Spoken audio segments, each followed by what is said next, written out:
Hello and welcome to our show.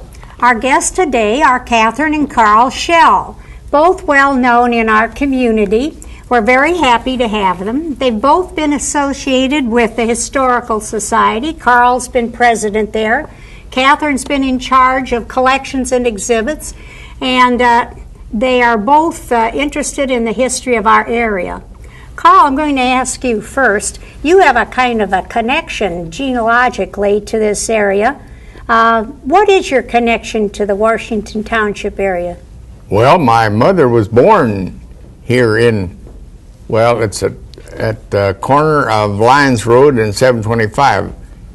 There used to be a house there, about where where Lyons Road takes off from 725. Used to be a stone house there. My mother was born in that house.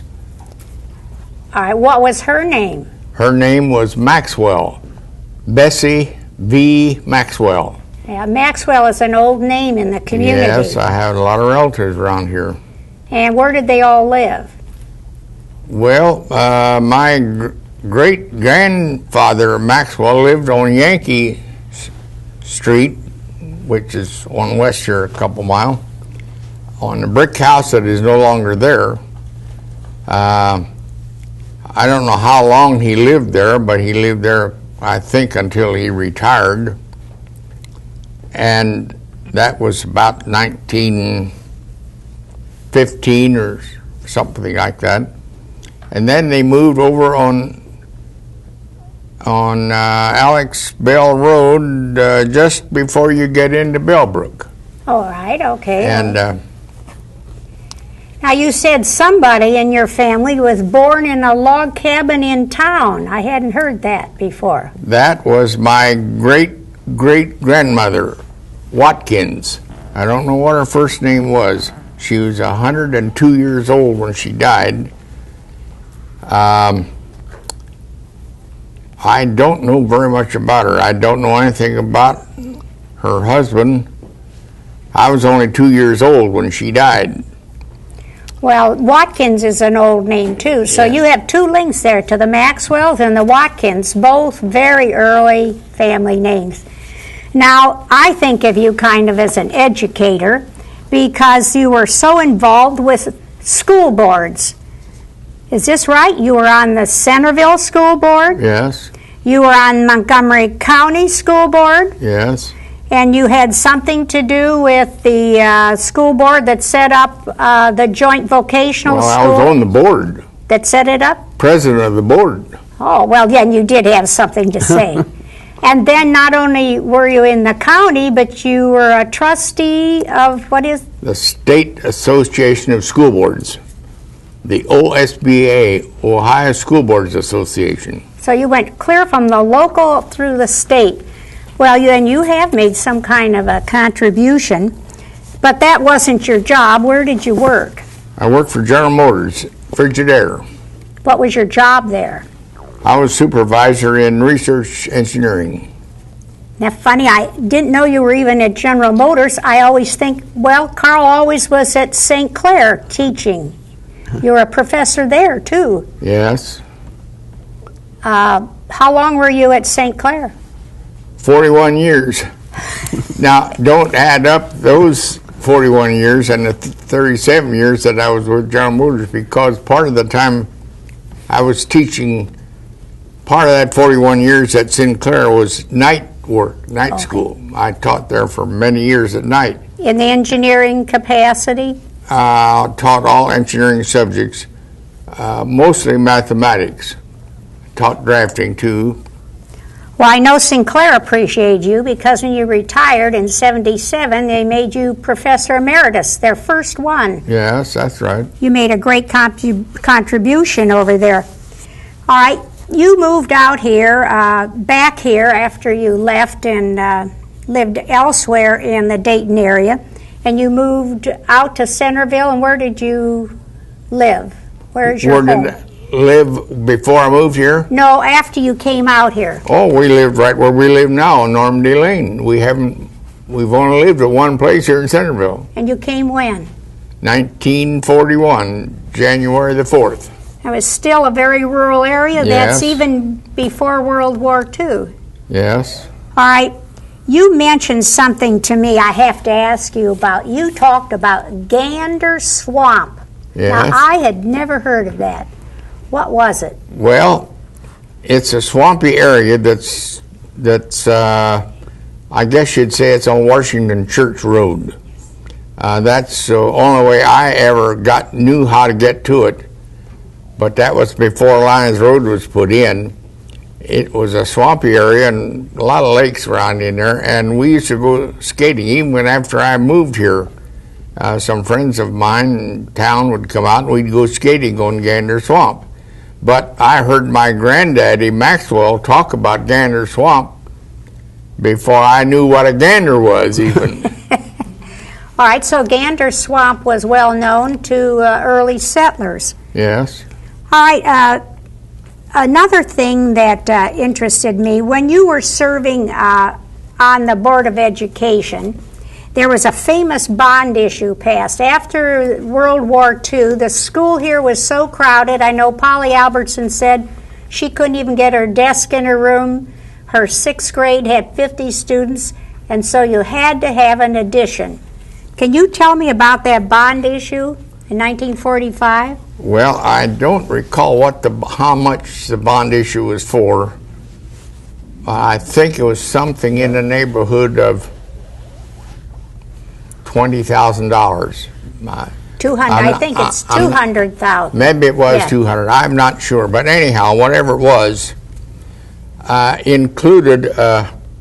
We had a couple possibilities that we could alternates that we could use, and so Knowlton Construction Company, which is an outfit up around Springfield, they bid on a thing, and they knew that we didn't have enough money to do the whole thing, but they bid on the whole thing, and they told us how much the one alternate would be, something like, maybe that's where the 20,000 came in, and so they reduced the bid by a lesser amount than what the alternate was going to cost. He was trying to make a little on the deal. Yeah, and they knew that we didn't have any more money than that, whatever that bond issue was called for.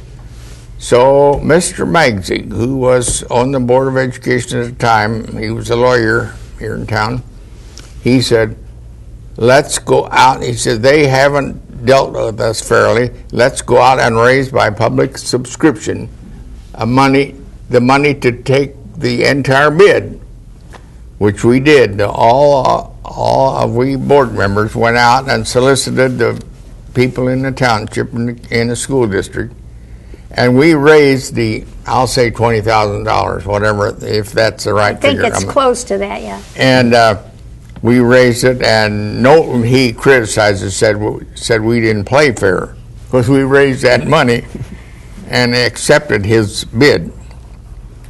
And he had to do it, and he did it. Well, you said you kept an eye on him, too. Oh, yeah, we had to watch him like a hawk. Well, we did. I don't know whether we had Well, it was a much-needed addition. I know they had other additions put on, too. Now, while you were on the board, there was tremendous change going on in the Centerville system. They're building a school a year because the population has increased so. There were other additions onto what's now called the Magsig building. I think there were only 400 students when you came, and by the time of 1965, they had 5,000 students. That sounds right. All right, now they decided they had to, one school building wasn't enough for 12 grades, and they were going to build a school up north. Why did they decide to build an elementary up north in the township? Well, that's where the growth was taking place at that time. Up along Whip Road, there was a lot of growth there, a lot of children coming into the system from that area. All right. How did you happen to get that property where Dr. John Hull's school is? Well, there wasn't too much available space around there, and this whole property was space big enough to take care of what we needed, and so we got brave enough to talk to Everett Hull to see whether he would sell us some ground. So Everett Hull is a descendant of Dr. John Hull? Yeah, he was a grandson or a great-grandson. I'm not sure. He was at least a grandson. Well, he lived there on the property? Yes, he lived in an old, I'll call it a house, but it was more like a barn. You could see through the cracks of it. They just had ordinary tobacco shed siding on the side. You could look through the place, cracks any place. He repaired watches as sort of a help him out. He repaired watches, and he was a good repairman, from all I ever heard and all I ever saw. Well, was he interested in selling you his property? We didn't expect him to be very interested in our sales pitch, but he was interested, and he even built up our enthusiasm for the place by telling us some stories about when George Washington was here. And he said, I can't prove this, but he said that George Washington walked right on that property where we were going to buy. And we were sitting beside a big stone there, and he said, George Washington sat right on this stone. I don't know if that's right or not, but... Well, it could have been. Washington did come into Ohio to check all of the land he owned. Yes. Maybe he came to see his old friend, Dr. John Hull. They were acquainted. Yes, they were. Because Dr. John Hull served under Washington at Boston and in the Army, or up at Quebec with General Montgomery. Maybe he's not all wet. Maybe it is true. Well, I wouldn't say it's not true. I just said I don't know for sure. All right. Well, then they started talking in 1955 about a new high school. You needed a high school. Yeah.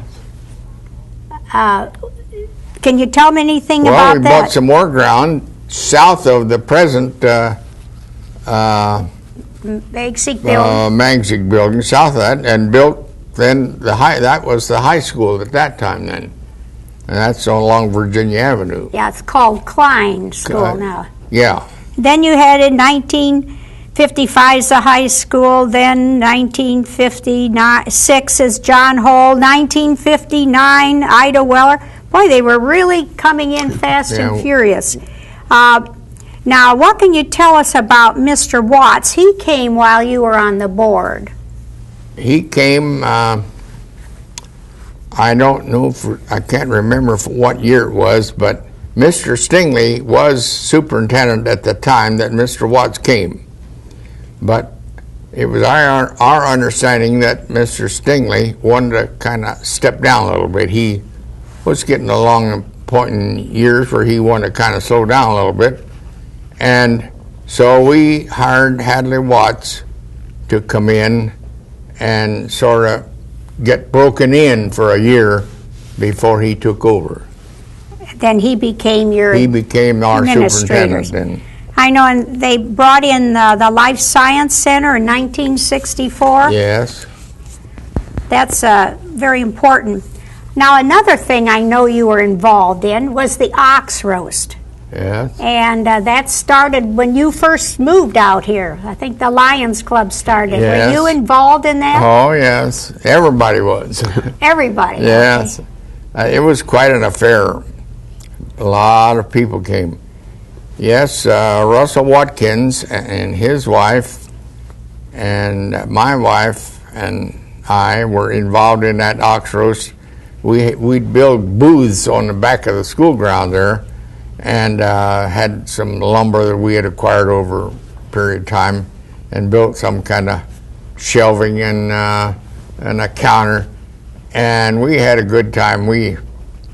That was right after the war, when a lot of items were scarce. Sugar was scarce, and toilet paper was scarce. People come all the way from Dayton down here to buy a roll of toilet paper, or to take a chance on. You paid a quarter, and then you took what you got. Oh, was it like a country store or something? Yeah, country store. That was the name of our booth. But there were other booths. And so people were really interested in getting these scarce items. They were, yeah. And was it a very successful booth? Oh, yeah. If I remember right, I figured it up one time, and at the time, we were taking in money at the rate of $250 an hour just at our booth. At a quarter a throw. My hand got tired of holding quarters. I didn't have time to empty my hand over to the cash register.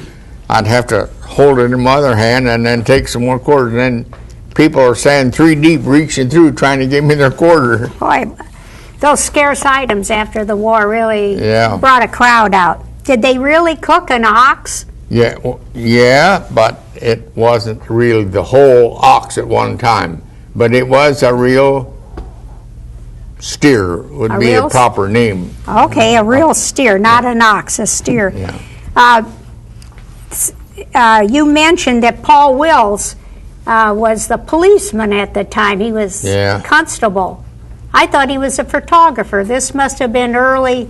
Well, he might have done a little of both at that time, but you know, when you have a big lot of people all get together, there's always something liable to happen. Young folks cause a disturbance one way or another, and Paul Will, he was hard on them. He chased them all over the town. And he was a lot younger then. Yeah. He must have been one of our first policemen. Far as I know, he was. I don't know. Okay. Mayor Bradstreet was the mayor at the time. That's how Bradstreet got his name. That was after our first mayor. I guess he was the first mayor. I'm not sure. I think he might have been. All right, you mentioned something else that intrigued me. You talked about a fox hunt. I have never heard about a fox hunt in Centerville. Can you tell us a little about that? There were at the time, maybe still are, a number of foxes around. You don't see them very much, but they're pretty sly, but there are foxes around.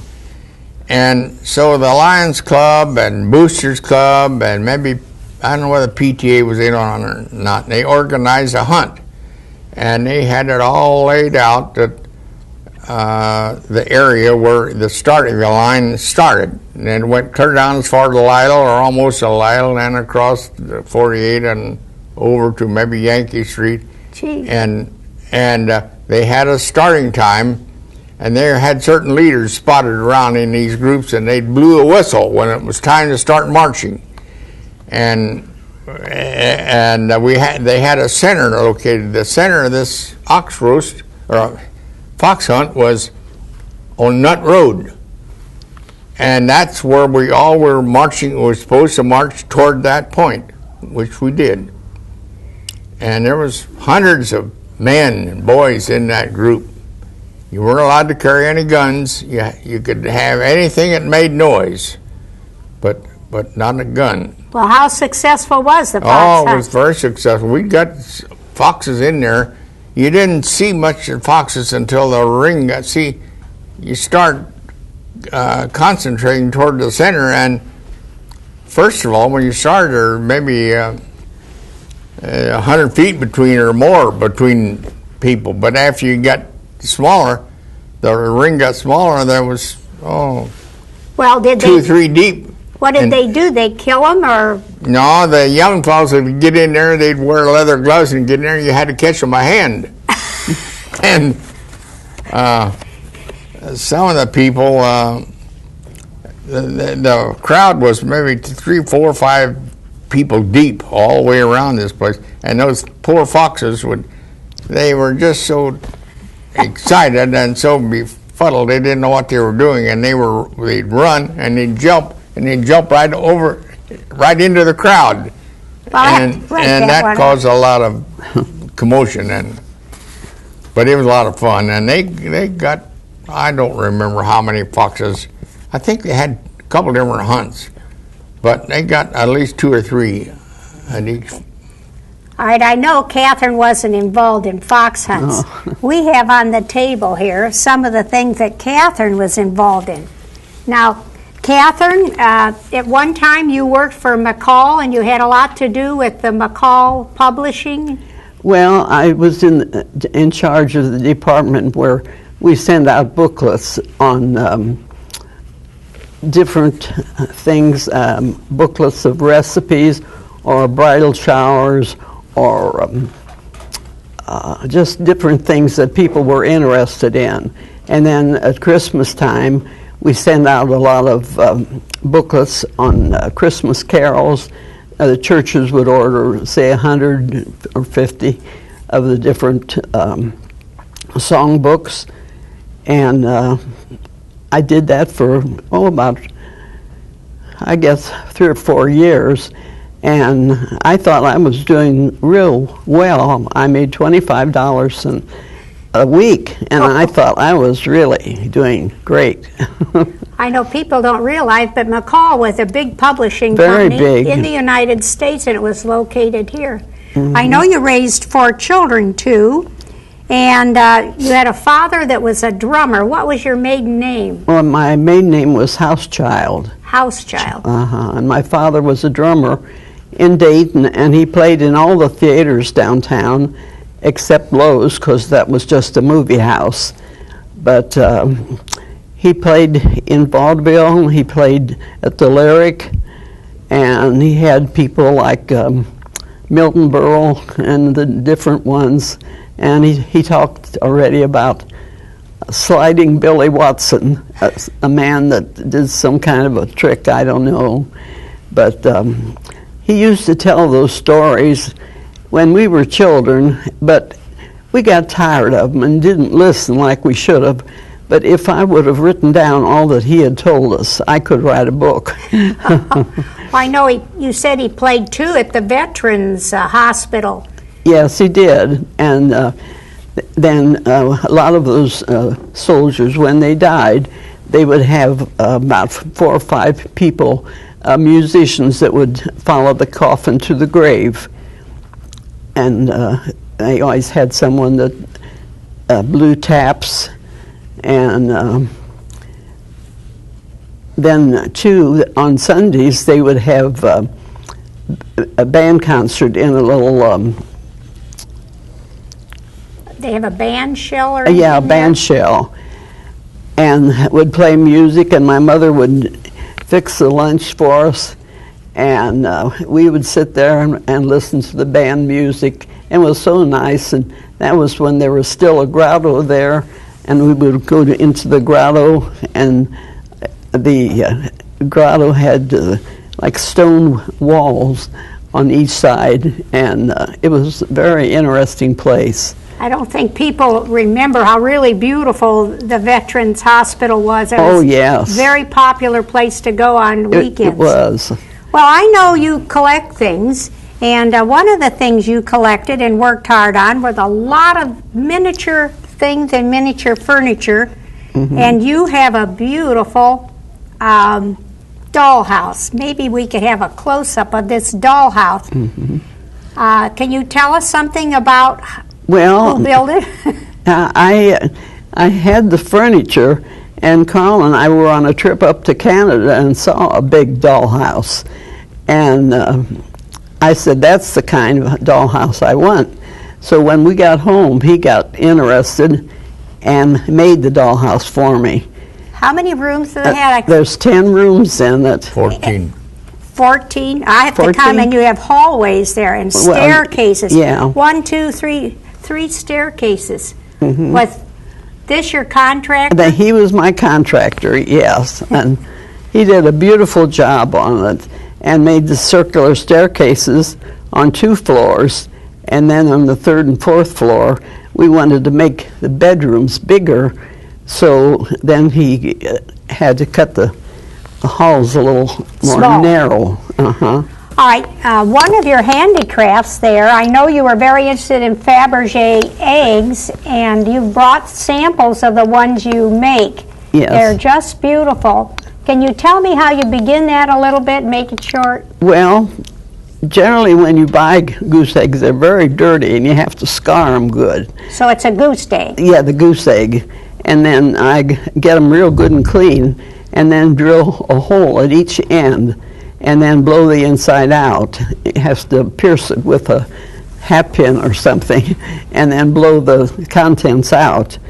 And then after it's good and dry, then I draw the design on that I want to make, because I put hinges on them too, and doors. That's right, you And, do have hinges. You collect something else I found very interesting. Now this one, can you tell us what this is? And Well, that Valentine is an early Whitney Valentine. It has Whitney. a little tiny red W on the back, and it was one of the earlier ones. And how, can you give a date or I approximate would say date? about 1870. About 1860. Yeah, and the people collect them so now, where at one time you didn't bother, but they were so beautiful that people put them in books and pressed them or kept Well, them this nice. is in beautiful condition. Yes, it's in real good Beautifully condition. modeled. Now, out here we have something on the front that's interesting. Looks like a circus wagon. Yes, that is a really old one. I think it must be around, maybe 1830, something like that. That is old. Mm-hmm. How did you come to get that, Kath? I used to go to auctions and to little antique shops in the country with a girlfriend, and at one of them, a man asked me if I'd be interested in that for $2. And I said, oh, sure, I would. Well, I had to clean it up a lot. He said he found it in a shed, and It's in marvelous condition. yeah, it really turned out pretty well. Now, I know you said that all the animals move and all the people. Can you show us how they Yeah. move a little bit? Yeah, they're on. They have like something here to hold them together, and now the people On the top. on top, that's more interesting, and they can be put in so many positions that at one time Okay. children could. Well, that's good. I see you have your dolly sitting comfortably out Yes. there. You had antique dolls. I had a collection of dolls at one time, and I had 300 or more, I guess. Oh, my. But Well, you have to be careful with them, Yeah. you know. And so I gave each of my girls.